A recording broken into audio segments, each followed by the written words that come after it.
there's something called the spoon theory. During the day, it takes you 2 spoons to get out of bed. It'll take you a spoon to make breakfast, 3 spoons to walk the dog, but you only have 12 spoons for the whole day. Mhm. So by, 8 a.m., you've used over half your spoons. So if we use this spoon theory and, we say your workout is going to cost you 2 spoons, where is that going to go? Do you want to use those spoons earlier in the day so that you know that you have them? Or do we need to schedule it on a different, like a lighter day where you have more spoon availability? Abby, as a trainer, when someone with ADHD comes to you and they say that they've been to the gym multiple times, but they haven't gone back, so they've struggled, what's the one thing you tell them right now that they might not hear from other trainers? I would say that they probably haven't found either the right system or the right type of workout that is meaningful to them that they want to stick with. Okay, so let's dig into what do you mean by the right system? Yeah, so a lot of times with neurodivergence and ADHD specifically, you need to find a system that is going to support your brain and your body in a way that works differently than it might work for someone who doesn't have ADHD. So, for example, someone with ADHD might need more accountability, more check ins. They might need notifications on their phone to remind them, oh, yeah, now's my time to go to the gym, or time blocking on their calendar. Or even something as simple as like gamifying a workout, making it fun, or just finding something that gives them that dopamine hit that makes them want to keep going back. So, well, we're going to get a lot more into this, folks. But before we do, let's hear about your background. How'd you get into doing what you're doing today as a trainer? Yeah, real quick. I was a 3-sport athlete in high school, so soccer, dance team, and cross country. Knew what I wanted to do going into college, so was in the exercise science program when I went to school. And then right out of school, I went into corporate wellness. I did that for about 5 years, and now I've been on my own, owning my own personal training business for about 3 years, and have my own podcast through it too. That's awesome. And the transition from the corporate position. Yes. Yeah, they were making a move to a different building that didn't have a need for someone to run a fitness center at their facility. So yeah, my position was no longer needed. So thankfully I was able to find my own path after that. It was icky and it kind of hurt in the moment, but it all turned out the way it was supposed to after that. I think it really just establishes your credibility for focusing in on people who are often underserved when we talk about exercise and training. I mean, if you do a search on YouTube or the internet, you don't really find a tremendous amount of practical things. So with that, for ADHD people that you work with, not the philosophical, but what are some of the real practical things you do as you help them get back into fitness and structure their workouts? Yeah. So each client, ADHD or not, but looking specifically at ADHD, needs something specific, which is going to be different from the next person who has ADHD a lot of times. So the things that I like to focus on are being that person to give them those check-ins, right? So on days that they have a scheduled workout or so like let's say someone has a scheduled workout, I send them their workout, and on those days that I know that they need to be working out, I'm sending a check-in text saying, "Hey, what time are you working out today? Where does it fit in with your schedule?" So that they're accountable to me. They know when they do their workout, they can come to me and say, "Okay, my workout's done." We can check the box. I can celebrate with them. For other people, for my in-person clients, I show up at their door. So there's no excuse. They can't, decide that they want to do something else. I I show guess up they could and not answer the door, but which they won't do. I've never had anyone not answer the door. So I know it's a tactic that works. If I'm going to them, they're going to do it whether they want to or not. So, creating an environment that is really enjoyable for them to want to work out, picking exercises that they like doing, avoiding exercises that they hate doing, because there's always something else that we can do. We don't have to do burpees. Everybody hates burpees. We don't have to do burpees. So it's really just about creating that enjoyment that's going to keep someone consistently coming back and wanting to do it. isn't that some of those things are kind of true with anyone though, right? That's very true. Yeah, absolutely. But there are a lot of people who I think don't need like the accountability and the check-ins. And we see a lot of times people will go through their workout program, but then they kind of fall off at the end. So I would say that they would need even something similar to the accountability, the someone showing up who's going to hold them, hold them accountable. But we also see a lot of times to make it like more enjoyable, especially for the ADHD brain, which can, want to be working on a lot of different things or focus on something that's not exercise. We want to make it something that they do want to focus on. So that's where, kind of like I talked about at the top of the show, we can gamify it. So we can make it, we can have a reward set for the end of a certain time period where they can reward themselves with something that they really like. Maybe it's a game, maybe it's a new pair of shoes. Again, finding those ways to find those dopamine hits, which I think people who don't have ADHD also need to do, but maybe a little bit less so than we think.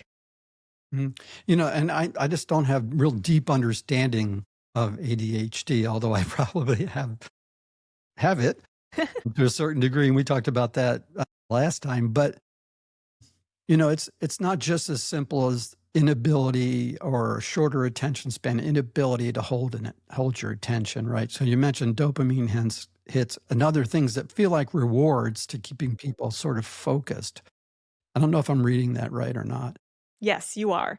And I think a lot of times too with clients who are neurodivergent, sometimes like the executive function, meaning what the capacity that your brain has to do all of the things that you want to do can be a little bit more limited.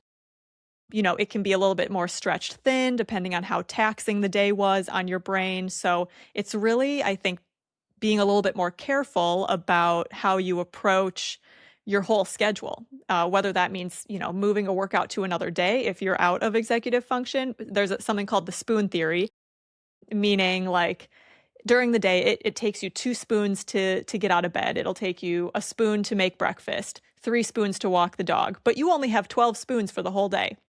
So by, 8 a.m., you've used over half your spoons. So if we use this spoon theory and, we say your workout is going to cost you 2 spoons, where is that going to go? Do you want to use those spoons earlier in the day so that you know that you have them? Or do we need to schedule it on a different, like a lighter day where you have more spoon availability? Does that make sense?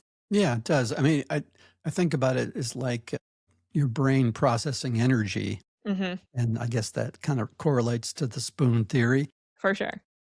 I wonder if exercise in and of itself helps to regenerate the pool of energy or the resources. Does that help? Yeah, it absolutely can. And I see that a lot of times where someone will be really exhausted or they'll be, in a doom scroll on their phone and they're like, I really need to get to the gym. And they'll tell me that. And I'm like, great. Just so you know, when you go to the gym, you're going to feel a lot better and you're probably going to be more productive. But at the end of it, and so sure enough, they go to the gym, they do their workout, and they're like, you know what? I do feel a lot better. I feel like I can do a couple more things. So I think it does help. That's cool. So, and then as you watch those you are coaching, I'll call it coaching, through the process, are there signals or cues that that you pick up on when there's a drift, or do you give them variety, or I'm just kind of curious how you watch. I'm thinking my coaching background and kind of the deep listening that we're trained to use, and wondering if there's sort of a deep observational aspect to being a good trainer for AD. There absolutely is. And I've seen this, over the past 3 years, and I can give you a couple of really good examples. So I like to schedule the way that I plan out my clients' workouts is we do about 12 weeks at a time. So about 3 months, where you'll do the same exercises for 3 months, progressing hopefully in weight and making little adjustments as we need to. But I've found that about after 12 weeks is when the brain starts to get bored. And that's when it starts to want something else. So then, usually around then, it's funny. It's happened a couple times where I've had a client say, "Hey, I'm kind of getting bored with this workout," and it's a week away from when I'm going to change the workout anyways. So we're right around that 12-week point. So about every 12 weeks is good to change it up. But I'm also so flexible. So if one of my clients, for example, one of my clients who I see in person, they'll say, I really like this. This has been great, but I need something else. I need something that's going to keep it fresh and new for me. We need to find that novelty. And so I'm for sure happy to change it to something else because it's easy to change the exercises into something that feels harder, feels more fun, feels interesting, throwing in some, wild variation of something that makes them feel different in a good way. So, yeah, I absolutely see that all the time. That's cool. So the other thing I just it came to mind is obviously you're in the Tampa area, Mhm. right? So if someone's watching and they're going, "Oh gosh, I wish I could work with Abby, but I live in California or I live in New Jersey or wherever it may be," what would be some things that you would suggest to them if they're looking for a good trainer for them that they would look for? Yeah. So you want to find someone who's willing to work with you, no matter what your body or brain is feeling that day. Because if you go to a trainer and they're going to give you the exact same workout that they've been giving you and you're just not feeling it, you want that trainer to be able to pivot and say, okay, today seems like you have a little bit less energy. We can take it down a notch. We can maybe do some stretching instead, something that's still going to feel good for your body, but continue the consistency of you coming here and seeing me and continuing with your motivation to work out and make a change. So sometimes I've seen trainers who will say, too bad, it's either you do this workout or you can go home. There's no middle ground, and there should be, because sometimes the brain and the body just don't want to do exactly what you ask of it, and that's okay. So finding someone who's going to listen and be flexible.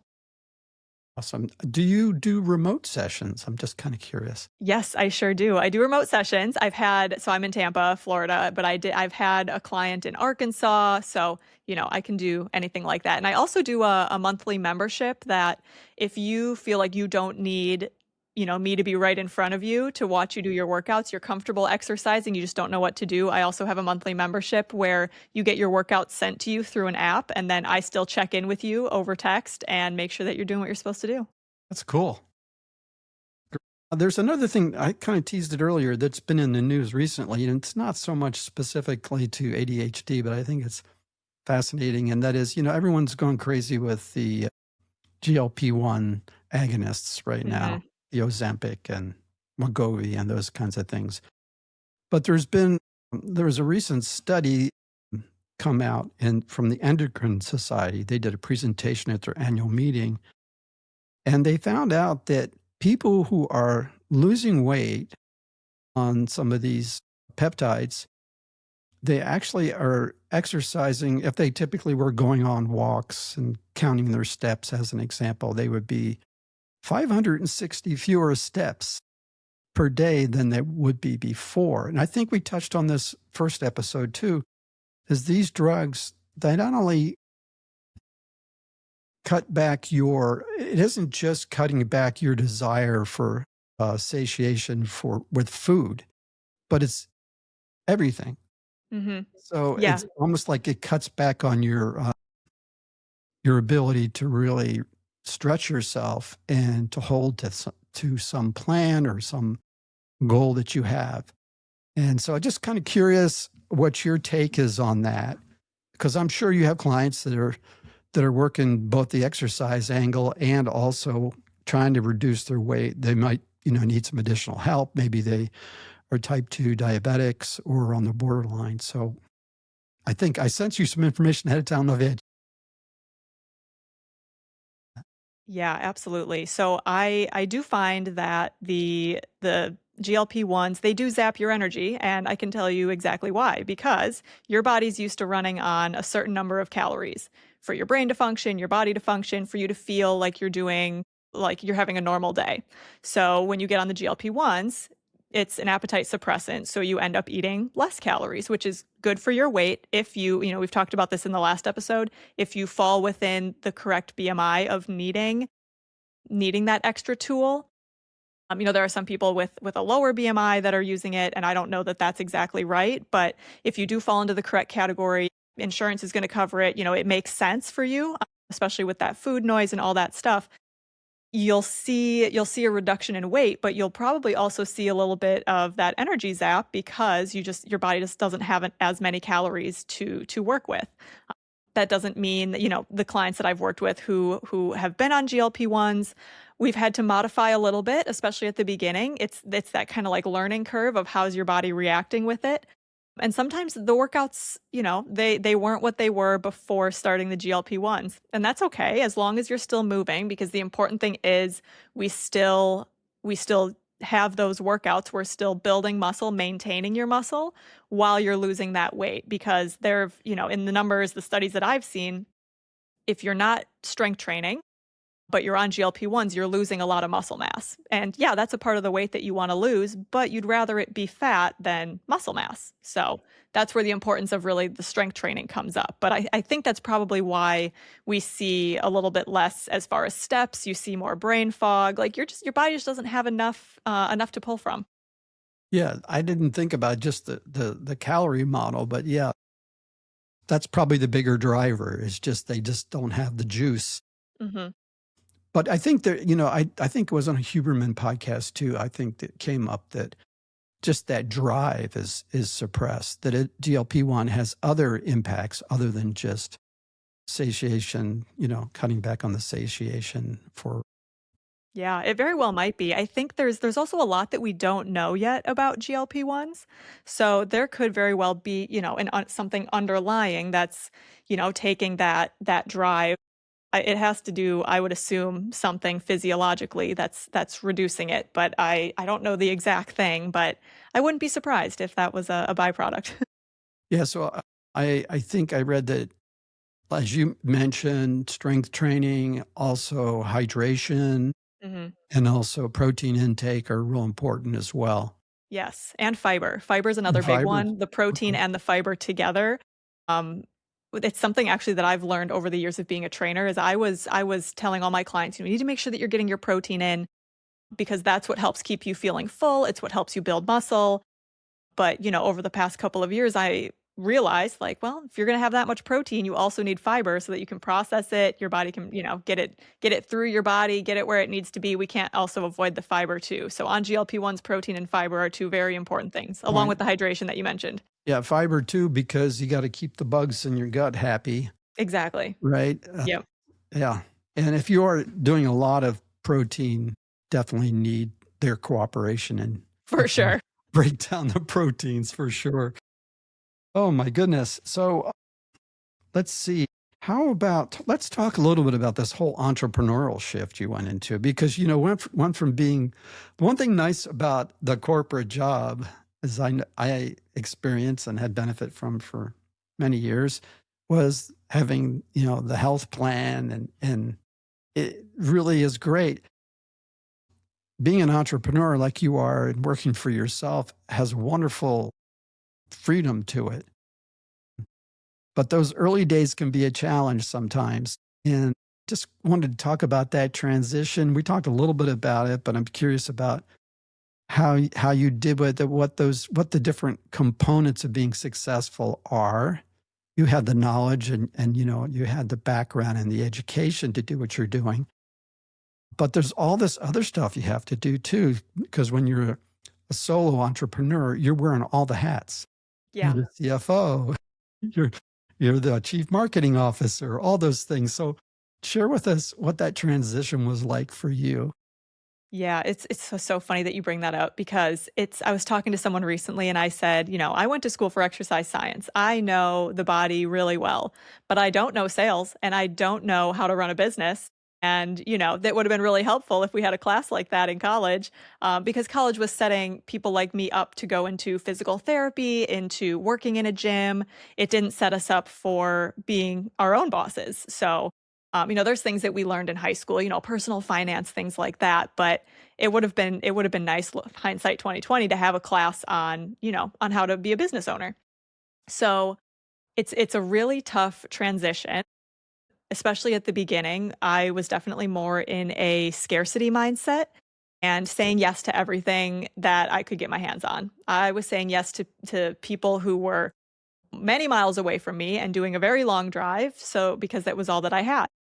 3 years later, I think I'm coming from a more abundance mindset of, even if the money isn't exactly what I want, I would still like my sanity and my mental health to be okay. So saying no to things that are well outside of my range of being willing to sit in Tampa traffic, which is, Oh, horrible. yeah. or, just things that I feel like just aren't in alignment. I'm not scared of hopping on a consultation now and having the clients and having the person on the other end say, I don't know if this is a good fit, because I want them to feel like it's a good fit. I don't want to force something. If a client leaves for whatever reason, I'm okay with it because the alignment wasn't there. So where I am now is a lot more comfortable. My business has grown because I've worked with more people. There's more referrals than there were when I started. So but at the beginning it was very tough. It was the very like grind, hustle mindset of just, yeah, doing everything that I could. But that's definitely changed now, which I'm happy about. Usually when you launch something like that, you just have to have in the back of your mind, you need to expect that it'll take a couple years before it starts to feel like it's comfortable. The Yeah. first few years are like very scrappy and doing whatever you can just Yeah. to keep going. It So still feels scrappy, Joe, I'll tell you that. Like, I'm still trying to figure out, like, I finally, thanks to my accountant, am moving over to QuickBooks instead of y my ugly Excel spreadsheet where I'm tracking all my expenses, so she's happy about that, but yeah, it's all these little things that they all just add up, and you're trying to figure out social media, trying to figure out SEO and marketing, and like you said, we're wearing all the hats, and it is tough. right, exactly. But I think there's another piece to this that I just wanted to tease out. First of all, I commend you for making this shift and for staying with it. Obviously, it's connected with what you're very passionate about Mhm. and what you're gifted in, what you have knowledge, but sometimes just having knowledge isn't enough. There has to be this intersection between your passion, your knowledge, your experience, and your I call it your gifting. You got to be wired the right way to be doing what you're doing. So again, I commend you for that. But moving forward, and in recent months, you've been like podcasting, like you've been guesting quite a bit. You've been asked to be on, so the momentum people are finding you, which is great. But you have your own podcast too, right? Yes. You want to talk about that one? Yeah, absolutely. And that has transitioned actually, because I just hit my 2-year anniversary of my podcast is called Talk Your Abs Off, a fitness podcast where we I talk don't think it about. has not worked for me. Well, I know. All we I do is love talk this. on these podcasts, and where are the abs, right? Yeah, yeah. So yeah, it's transitioned a bit.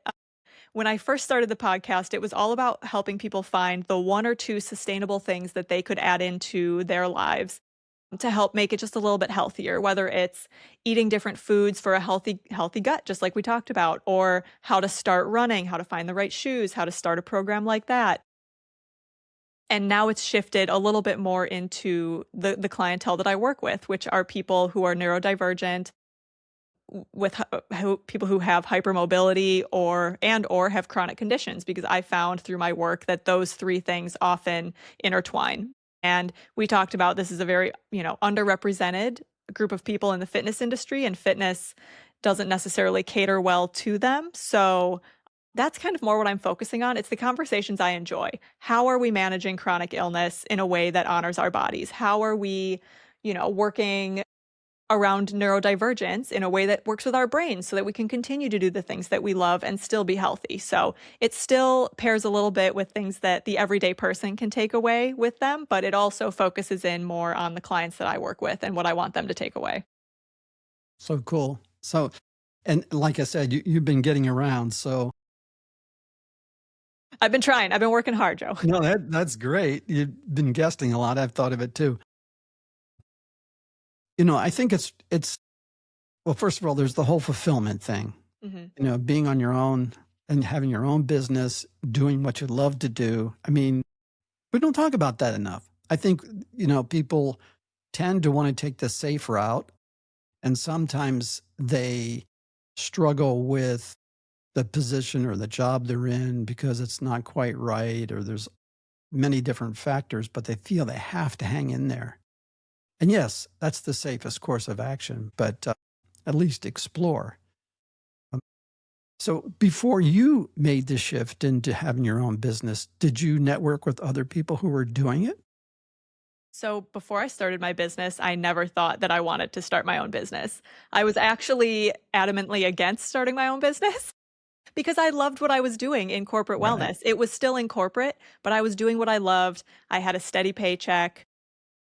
And when I talk to people who are trying to start as personal trainers to work for themselves, they say, "All right, what do I have to do? How did you do it?" I say, "I'm not a very good example because when I left corporate wellness, I had clients already and I left and they followed me. They They came came with with me. you. So I didn't start from scratch, which a lot of times Smart. people have to do. So, I never think that I'm a very good example for starting from scratch, but I also hadn't networked with anyone before starting my business. I kind of just said, all right, heck with it, let's just do it. But then I did join networking groups where I found other female entrepreneurs who I could relate with and, talk through the same struggles, and that was very helpful. Cool. That's cool. Are there things that you are incorporating into your exercise program, either equipment or new approaches that you're excited about? Now, I'm throwing you a curveball. I I'm here for the curveball. I honestly, I give myself a little bit more grace than I used to because I tell my clients all day, every day, if you can't get to the gym, it's okay. You're gonna be okay. Missing one day won't derail the whole train. And myself, if I missed a day, I'm like, "Oh, crap, I'm off the rails. I gotta get back on." But realistically, finding something that works with your life, I've added running back in again. I was a runner, took a nice little hiatus after my marathon because that was a lot of running and I needed a break. So I've started to add that back in for enjoyment. I pair my cardio, so running, with watching a show that I wanna watch so that I'm not sitting on the couch watching it. I have to actively be doing something. That's my motivation for doing my cardio. So I've added in some running, but also giving myself grace on the days when my body hurts, when, my shoulder, last time we talked about my shoulder injury, I'm still working on that. So there's still a lot of things that I can't do, but finding the things that I can do, which is what I preach all day to my clients. That's cool. I want to swing back to something you said a few minutes ago. And the way I would word it would be doing the small things that you know you can do right now. And it reminded me of a podcast I was watching. It was a Navy SEAL, Andy Stumpf. He makes a decision to always take the harder path. If there's a choice between taking the elevator, take the stairs, right? And so usually he says these things compound. And so even though it may not seem like it's a huge thing, you know, taking the small incremental steps in the right direction, they compound and they actually help you both build momentum. We know that small habits stacking like that also reinforce and help motivate you as well. I just want to know what you thought of that. Yeah, it's actually that's a very interesting thing, and for the people that I work with, I would disagree with what he's saying Okay. because sometimes those things seem too hard, even for someone who's just starting out in their fitness journey. If something seems too hard, you're not gonna do it, and that's just the reality of it. So if we can take an easier, more consistent way to keep you continuing to do something instead of trying to do something hard and then thinking this is too hard and then doing nothing, I'd rather you doing something.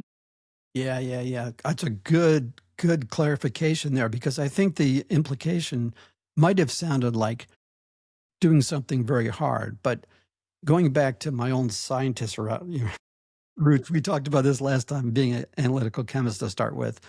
There's a certain level of activation energy that's required for a reaction to go, but you want to keep that level small enough so the reaction you need small activation.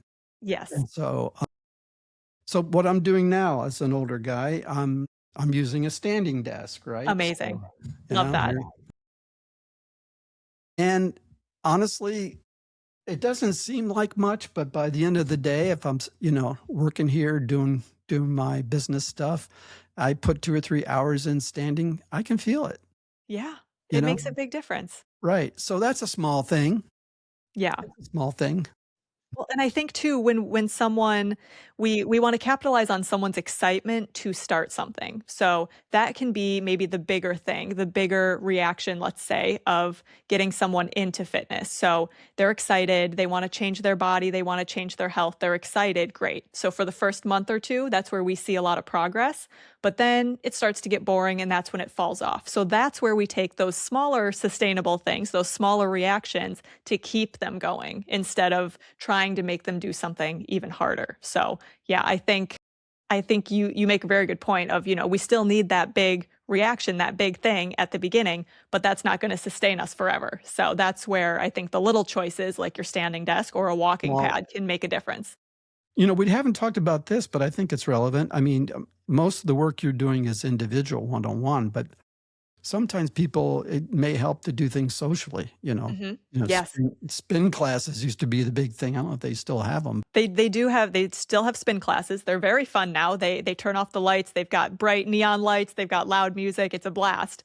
But I actually do teach group classes as well. So I'm a group exercise instructor on top of everything else. And on one of my podcast episodes, I just talked to someone about why people are continuing to come to these classes, and it's for the community. It's for the social aspect of it, along with feeling good. But they know they're not going to do it on their own. But they want to see their friends, and they want to be told what to do. So a group class is a really great environment for that. Yeah. So you're doing that. Is that a class through your community platform or is it separate? No, those are separate. So I'm employed privately by a company, and so I teach for them exclusively. I mean, I'll teach Mhm. for whoever wants me to Right. teach. I work for a couple different companies right now, but yeah, it's You are even scrappy. what was that? You are scrappy. I know. Listen, I still get all around to all the places, but it's what I enjoy doing. It breaks up the day. My one on Yeah, ones in my groups. It's a blast. yeah, that's cool. I wanted to ask you, what do you recommend for people who are older, like me, getting really, to be honest with you, I lost a lot of weight years ago, probably 10 years ago, by doing intermittent fasting. I lost 50 pounds and I've kept that off, believe it or not. I still Amazing. do time restricted eating. I Hmm. feel the muscle loss. And so what would you recommend for older folks to get themselves back into shape? Walking, I don't know. But I Yeah. think the muscle training, the strength training is the one that I'm, as I go back to the gym, I'm thinking, if I go back in there thinking about what I could lift 25 years ago, I'm going to be going to the doctor after that. Right. So, okay, my biggest thing is strength training. That's what I do. It's my biggest the biggest thing that I want people to know as they get older is you need to continue to strength train, which is different than working in your garden. It's different than taking a walk. All of those things are great. I think walking is a wonderful benefit for everyone, but strength training, especially when we talk about muscle reduction as you get older, as well as osteoporosis and osteopenia, we want strong bones and we want strong muscles to support those bones so that, if we fall, we can catch ourselves. If we fall, we don't break something. So going back into the gym, correct, you can't lift what you lifted 25 years ago yet. I do see people online, social media, you can see all kinds of things. Yeah. I'll see people in their 80s who are still deadlifting or squatting, but they didn't start there, right? They started lifting the fives and tens and taking it slow and listening to their body. Most important thing. But it's also good to progress. You can't stay at those fives and tens forever. You want to continue to get stronger and you can still build muscle, making sure that you're eating enough, all the things. But making sure that we're incorporating the strength training is the most important thing that someone who's aging can do. What do you think about creatine? I think it's beneficial for some people. There's a lot of studies done. The only study that I've actually looked at is the one in regards to assisting with like depression. It can, according to this study, reduce like depression symptoms if you take it consistently in small doses. One of my clients had looked into it to see if it helps with ADHD focus, actually. So I think that creatine, it's very important with creatine that you are lifting weights, that you're exercising, and that you're drinking enough water. Because personal story, I took creatine a couple of times, and if you don't drink enough water, like your stomach hurts. It is not comfortable. So making sure that you're very hydrated. I would say creatine is something that it's not the end all be all. You gotta start lifting the weights first. If you talk to your doctor and you find that creatine is a good addition to it, then more power to you, but it's not necessary for starting. Yeah. I mean, I would never have brought it up at some of my age in particular. What was it, back in the late 90s or something, where it was surging, mostly around bodybuilders, right? Yeah. But I think there has been some studies talking about creatine in the brain, Yep. helping brain hmm fog, maybe helping memory, and a lot of other benefits as well. But so I'm just kind of curious to see what you Yeah. said about that. Food for thought, right? I would say Yeah. do your own research and talk Yep. to your doctor. Those are two very good Absolutely. places to start with creatine. All right. Disclaimer. Yeah, This is not medical advice. All right. exactly. Let's see. What things do you think are important when it comes to fitness that aren't talked about often enough? I'm sure we've touched on some of them. Feel free to underscore if that makes sense. Some things in fitness that are often like neglected, not talked about, that you don't need to go hard every single time that you go to the gym. Like, you might go to the gym and see the people who are, bench pressing 200 pounds, squatting 400 pounds, doing all the things. What you need to know is they're probably not doing that every day. In fact, they shouldn't be doing that every day. There are periods of rest that need to happen in order to still see growth. We call them deload weeks. So giving your body a chance to decrease the loads that you're lifting and giving yourself a break. I think a lot of times with fitness, it's people just always it's like entrepreneurship. People think it's a grind and you always have to be going, lifting heavier, doing all the things, when in reality the rest is just as important so that your body can recover and continue to grow in the ways that you want to see muscle growth, reducing stress levels, all those things. So it's more than just going to the gym and doing, an hour or two of really heavy lifting. So I think that's a really big thing, is we have a misconception of what fitness needs to look like. It doesn't need to be an hour or two in the gym. It can be 20 to 30 minutes. Yeah, you made me think also, great points. You made me think too that when I lost that weight, taking that intermittent fasting approach, I had to sort of reframe myself to think about the way I was going to eat for the rest of my life versus the whole diet was somewhat like a project kind of thing. Well, once I get there, then I'll be at that point forever, no matter what, right? Because I've hit that goal. And we have so many things that are that way today. I'm going to go do this and then I'll have it. Maybe exercise, the same thing. It's a lifestyle. And so Absolutely. there isn't if you have that long range arc, that long range point of view, and identity is I'm someone who takes care of my body through exercise, among other things, eating well. If you have an off day, that's okay. You listen to your body, like you said, and you don't have all this shame because you didn't, hit it hard that day because Exactly. there'll be tomorrow or the next day. Yeah, but it's not letting the, okay, I missed one day turn into, all right, now I've missed 2 weeks, right? So So I there's guess a I'm done. balance. What was that? So I guess I'm done. Yeah, exactly. Yeah.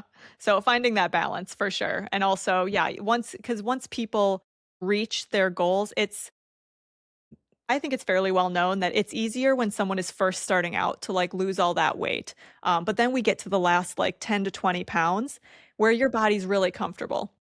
And that's where it gets really hard and where people start to see the scale. If you're watching the scale, you start to see it plateau and it gets really hard and you have to change up how you're training, because your body, it just needs something, a different kind of stimulus to really push through that last little bit, whether it's changing eating, lifting differently, doing more high intensity stuff, whatever that is. So, yeah, I think it's and then once you can maintain it, you have to do a lot to maintain it, right? You have to Mhm. keep up either the same eating or the same workouts, and it can be exhausting. It can be tough.